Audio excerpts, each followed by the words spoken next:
మహిళా చెల్లెమ్మ ద్వారా నా మీద ఒక అభియోగం చేయించినారు.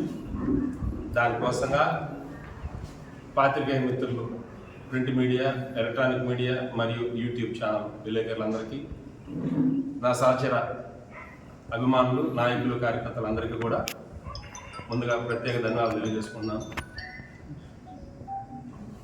నిన్న మాట్లాడినటువంటి సబ్జెక్టులో 2012లో దేవరకొండ సుధీర్కి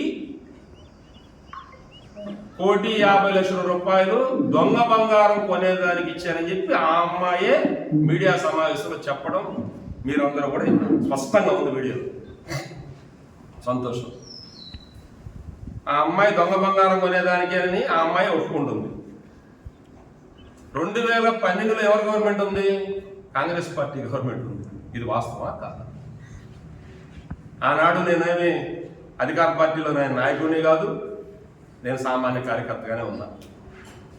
2014 గవర్నమెంట్ తెలుగుదేశం ప్రభుత్వం ఉంది. ఆనాడు నేను సామాన్య కార్యకర్తగానే ఉన్నా. నేను చెప్తే అధికారులు వినడానికో, నేను చెప్తే సహాయం చేయడానికో నాకు పవర్స్ కూడా ఇవ్వాలి. 2014లో నేను వచ్చాను రాణి ప్రతాప్ ఇంటికి అని చెప్తున్నా అమ్మాయి. నాకు తెలియదు, వచ్చిందో లేదో కూడా నాకు తెలియదు.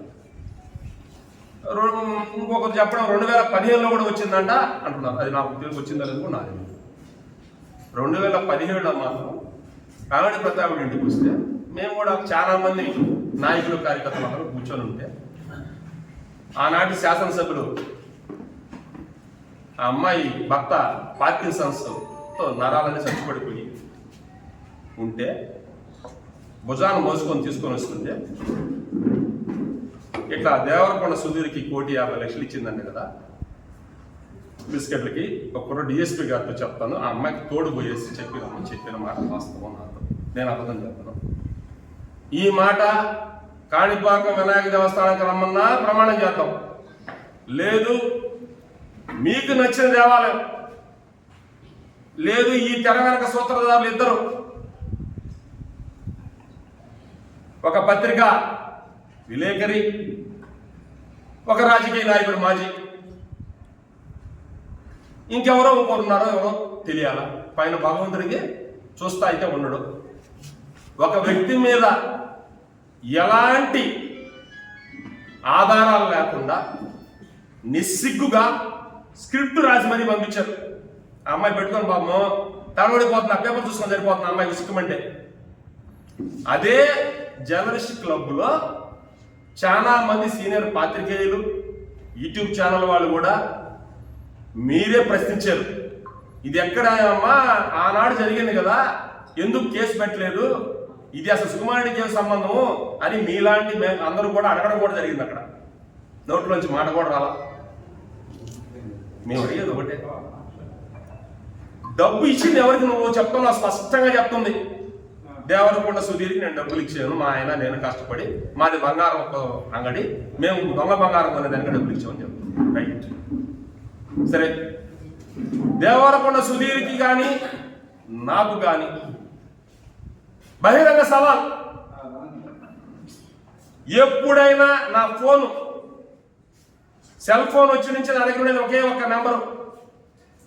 2వ నెంబరు రాజకీయాల్లోకి వచ్చినప్పుడు తీసుకున్నా. 2 నెంబర్లు నా దగ్గర ఉండే.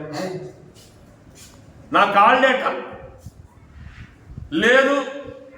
దేవరకొండ సుధీర్ చేసినటువంటి క్రిస్టియన్ మిషనరీ కార్యక్రమాలకి ఎవరు ఆ ఇళ్లకు పోయి భోంచేసి ఆ ఇంట్లో కూర్చొని వచ్చారో ఈ కావలి ప్రజానికం అందరికీ తెలుసు. నేను కానీ ఏ రోజైనా సరే వాళ్ళతో మాట్లాడినట్టు కానీ, ఎక్కడైనా వాళ్ళతో నాతో పరిచయం ఉన్నట్టు కానీ నిరూపిస్తే దేనికైనా నేను సిద్ధం.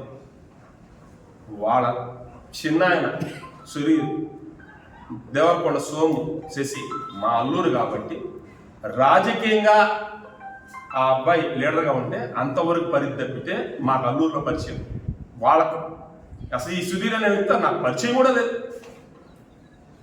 శాసనసభ్యులుగా ఆనాడు ఉన్నటువంటి వ్యక్తి ఇది పోయి మాట్లాడి రమ్మని చెబితే నేను అప్పుడు కూడా అన్నాను, తెలుగుదేశం పార్టీ అధికారంలో ఉంది, తెలుగుదేశం పార్టీ నీకు ఫోన్ చేసేది ఏంటి, మనం ఏం చేయగలం అని చెప్తే వాళ్ళు చేయలేదంట సహాయము, నువ్వు పోయి చెప్పిరమ్మంటే డిఎస్పీ ఆఫీస్కి నేను పోయి ఒక మహిళా చెల్లెమ్మ వచ్చింది అని చెప్పి నేను పోయి డిఎస్పీ గారికి చెప్తే డిఎస్పీ గారు ఏం చెప్పినారు,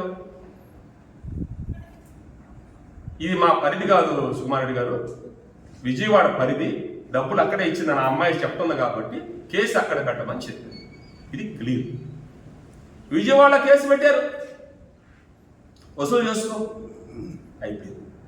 ఆ అమ్మాయి అన్న మాటకి నాకు బాధ ఎక్కడంటే డిఎస్పీ గారి ఆఫీస్ దగ్గరికి పైకి వచ్చి చెప్పింది, మా పాపానికి ఒక మహిళ వచ్చింది కదా, శాసనసభ్యులు గారు చెప్పినారు కదా అని నేను పోయిన పాపానికి ఈరోజు నిన్న నా మీద వేస్తున్నారు. బాగానే ఉంది, సంతోషం.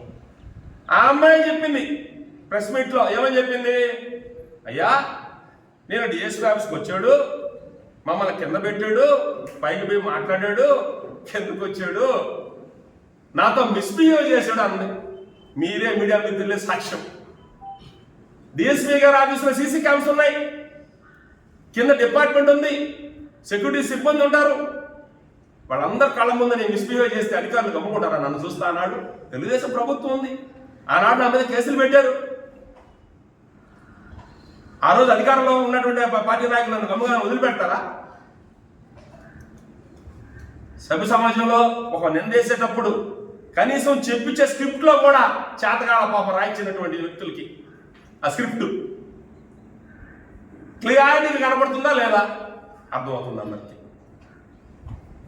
ఇంకొక మాట అనింది, నా భర్తని కుంటోడా అని నేను అన్నానని, నా కుటుంబం తీసుకొని నేను ఎక్కడికి రమ్మంటే వస్తా, ఏ గుడికి రమ్మంటే అక్కడికి, ఒక్క మాట తన భర్తను నేను పూల మా పొరపాటు కూడా అసలు అంత టైం కూడా మాట్లాడాలి. అక్కడ సీసీ కెమెరాస్ ఉంటాయి, రికార్డింగ్ ఉంటుంది, భద్రంగా ఉంటుంది, ఎక్కడికి పోదు పోలీస్ డిపార్ట్మెంట్లో ఈ రోజు కూడా. అమ్మ డిఎస్పీ గారికి మాట చెప్పాను చెల్లెమ్మ అని. ఈ కావలి నియోజకవర్గంలో కావచ్చు, నెల్లూరు జిల్లాలో ప్రాంతంలో కావచ్చు, బయట రాష్ట్రాల్లో కూడా నాకు చాలా మంది అభిమానులు ఉన్నారు, చాలా మంది ప్రత్యేకంగా నన్ను పార్టీ పరంగా ఏ ఇంటికి వెళ్ళినా, ఏ కార్యక్రమానికి వెళ్ళినా, ఒక ఫంక్షన్కి వెళ్ళినా నా నోట్లో నుంచి వచ్చే ఫస్ట్ మాట చెల్లెమ్మ అక్క. ఈ ఒక్క మాట తప్పితే నేను పొరపాటుగా ఒక్క మాట ఏ ఆడకపోద్దనైనా సరే అన్నని నిరూపిస్తే ఈ కావల్లోనే ఉదయగిరి విద్య సెంటర్లో నన్ను నిలవగా గురి తీయచ్చు, ఐఎమ్ రెడీ. కాకపోతే ఏదైనా సమస్యల మీద రాజకీయ కోణంలో నా దగ్గరికి వచ్చినటువంటి మహిళా చెల్లెమ్మల్లో తప్పు ఏదైనా జరుగుంటే, అమ్మా ఇది తప్పు నువ్వు చేసింది, ఇది మంచి పద్ధతి కాదు, నువ్వు మార్చుకో అని చెప్పి పోలీస్ స్టేషన్లో కేసులు లేకుండా రాజీ చేసిన సందర్భాల్లో, ఒక కుటుంబాన్ని భార్యాభర్తలు విడిపోతే కలిపిన నేరానికి నా మీద కిడ్నాప్ కేసు పెట్టి రౌడీ షీట్ ఓపెన్ చేసిన చరిత్ర కావలి ప్రజానికి అందరికీ తెలుసు. మీలో విలేకరుల సోదరులకు చాలా మందికి తెలుసు, రాజకీయ ముసుగు వేసుకొని కొందరు దొంగలు ఏ విధంగా ప్రవర్తిస్తారో చాలా మందికి తెలుసు. నేను మాట్లాడకూడదు పేర్లు, ఒకరిని మన వ్యక్తిగతంగా ఆధారం లేకుండా విమర్శించలేను. ఇప్పుడు ఒక మాట అనేటప్పుడు సుకుమారెడ్డి క్యారెక్టర్ని ఎన్నిసార్లు అసెస్ చేస్తారో, దసరా తర్వాత దసరా లోపల రాజకీయ యుద్ధం ప్రకటిస్తున్నా వదిలే ప్రసక్తే లేదు. దేనికి భయపడ్డ సుకుమారెడ్డి ఇది రాసి పెట్టుకోండి, నేను ఎక్కడికి పారిపోలా, కాలంలోనే ఉంటున్నా, నా పని నేను చేసుకుంటున్నా. ఇటీవల కాలంలో రాజకీయాలు చూసి రాజకీయాల నుంచి విరమించుకొని స్వచ్ఛంద సేవా సంస్థ మా తల్లిదండ్రుల పేరుతో ఏర్పాటు చేసుకొని పేద విద్యార్థులకి బాగలేకపోతే ఆరోగ్యం పరంగానో చూపించుకొని చచ్చిపోయిన రోజు ఆ 10 మంది నుంచి తీసుకోపోతారు, ఏడుస్తా చాలు మన జీవితానికి ధన్యం అయిపోతుంది డిసైడ్ అయిపోయింది. ఎస్పీ గారు ఆఫీస్ నుంచి పోయేటప్పుడు వాళ్ళు పిల్లకాయలు పంపించి నా పేరు చెప్పించుండొచ్చు, ఎందుకంటే వాళ్ళ నైజం అది, నీ దగ్గర డబ్బులు తీసుకున్న వ్యక్తుల నైజం అది. దానికి సుకుమారికి ఏం సంబంధం? చాలా మంది కావలి నియోజకవర్గంలో అధికార పార్టీలో ఉన్నప్పుడు ప్రభుత్వం ఏర్పడతా జగన్మోహన్ గారు ముఖ్యమంత్రిగా ఉండగా కావలిలో సుకుమారి పేరు చెప్పుకొని చాలా మంది నాయకులు చాలా చేశారు. అన్ని నిన్న లేనే మోసా, విత్ సాక్ష్యాలు ప్రూఫ్లతో సహా ఆధారంతో సహా. దసరాలో కానీ దసరా తర్వాత కానీ నేను మళ్ళీ 100 ఎపిసోడ్లు ఉంటాయి. కబడ్దార్ మళ్ళీ చెప్తున్నా, నేనేం భయపడి పారిపోయే రకం కాదు. ఇంత నీచంగా దిగజారినటువంటి నాయకులతో కలిసి పనిచేశానని చెప్పి బాధపడుతున్నా. ఈరోజు నేను సిగ్గుతో తరలించుకోవాల్సిన పరిస్థితికి వచ్చే నేను ఇటువంటి వ్యక్తిత్వంగానే ప్రయాణం చేసింది. ఇదేనా రాజకీయం నేర్పించింది మనకి పెద్దలు? ఆ చెల్లెమ్మ ఆరోపించింది, మళ్ళీ ఇంకొక చెల్లెమ్మ కూడా చేశారు రాబోతున్న తొందరలో. స్క్రిప్ట్ ఎలక్షన్ ముందే 3 నెలల ముందే నా మీద డబ్బులు ఇచ్చి రేప్ కేసు పెట్టించి లోపలేయాలని కుట్ర పనితే ధైర్యం దొమ్ము చాలక ఆగిపోయింది. ఎవరబ్బా, ఎవరు పెడతారు మహిళా తల చేత నా మీద పెట్టారు అనుకుంటే ఇప్పుడు ఈ అమ్మాయిని తెలియదు అంతిమంగా. ఇంకొక ఆమె ఎవరో పడుకున్నారంట, రేపో మాపో ఆమె చేత కూడా ప్రెస్ మీట్ పెట్టిస్తారంట. వ్యాపారాల్లో పొలాలు కొనుక్కొని ఉంటాం, ఎన్నో చేస్తుంటాం బిజినెస్లు తప్పితే వ్యాపారంలో నీతి నిజాయితీగా. మళ్ళీ చెప్తాను ఈ మాట, సుకుమార్ రెడ్డి అనే వ్యక్తే రియల్ ఎస్టేట్ లో కూడా నీతిగా, నియమంగా, రూల్స్ కు వ్యతిరేకంగా లేకుండా రూల్స్ కు లోబడి న్యాయబద్ధంగా డాక్యుమెంట్ క్లియర్ గా చూసుకొనే పొలాలు కొన్నాడు తప్పితే. ఉండొచ్చు ఫ్యామిలీ డిస్ప్యూట్ ప్రతి దాంట్లో ఉంటాయి, కుటుంబ సమస్యలు ఉండొచ్చు, వాళ్ళు పరిష్కారం చేసుకొని తీసుకున్నాం తప్పితే ఎవరి దగ్గర బెదిరించో భయపెట్టో కబ్జాలు చేస్తుంటే 2 సంవత్సరాలు నన్ను సస్పెండ్ చేసిన 2 సంవత్సరాలు ఏం చేస్తున్నాడు? ఏం చేయలేకపోయాడు. ఈనాడు తెలుగుదేశం ప్రభుత్వం అధికారంలోకి వచ్చింది, కావ్య కృష్ణారెడ్డి గారు ఎమ్మెల్యేగా పనిచేస్తున్నారు. ద బెస్ట్ ఎమ్మెల్యేగా అవినీతి రహిత పరిపాలన ఎలా ఉంటుందో చూస్తున్నా, సంతోషపడుతున్నా. నేను ఈ సందర్భంగా కూడా ఎమ్మెల్యే గారు కూడా అభినందిస్తున్నా. ఎందుకంటే మనకు ప్రజలు ఓట్లేసేవి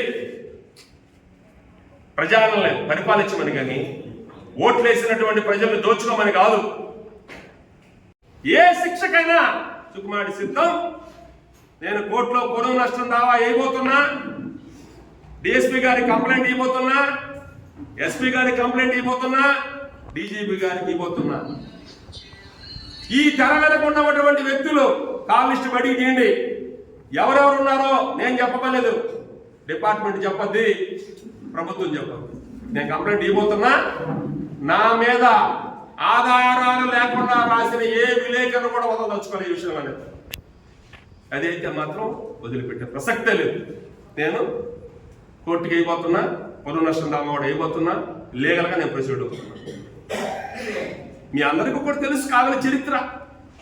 దొంగ బంగారం బిస్కెట్లు ఎవరు చేస్తున్నారు, ఎవరు చేశారు, సుకుమార్కి ఏం సంబంధం? ధర్మమా? మీడియా సోదరులారా ఒక్కసారి ఆలోచించండి, మిత్రులారా కూడా. సుకుమారుడి క్యారెక్టర్ అదేనా? ఆలోచించండి. ఒక్క విలేకరి, ఒక్క పత్రిక విలేకరి చేస్తున్నటువంటి కుట్ర త్వరలోనే భయపడి ఎక్కడికి వాడు విలేకరు గారు కావులోనే ఉంటా, చివరి అంగం వరకు కూడా భయపడి ఎక్కడికి వారిపాడు లేదా. ఒక్కరోజు తెలుసుకుందామా? నీ అనుకునే నాయకుడు నువ్వు కలిసి రాడి కొట్టుకుందాం. I'm ready. నేను ఒక్కడే వస్తా, మీరు ఎంతమంది తీసుకొచ్చి కొట్టండి. ఐఎమ్ రెడీ, సిద్ధం. లేదా ఇంకోటి కూడా చెప్పారు, ఇటీవల కాలం విన్నా, ఎలక్షన్ ముందు కూడా విన్నా, రౌడీల్ని పంపించి చంపించేస్తా 5 నిమిషాలని చెప్పారంట. I'm ready, Sukumar Reddy. అంతేగాని నా క్యారెక్టర్ను దయచేసి మీడియా మిత్రులకి, కావలి ప్రజానికానికి, ఈ తెర వెనుక ఉన్నటువంటి దొంగలకి నేను చెప్తున్నా, సుకుమారుడి క్యారెక్టర్ ఇప్పుడు కూడా తెరిచిన పుస్తకం, తెల్ల కాగితం నా జీవితం. తప్పుడు పనులు చేసి సుకుమారుడు బతకడు. ఆ పరిస్థితి చేసిన రోజు సుకుమారుడు చనిపోయినట్టే నా దృష్టిలో.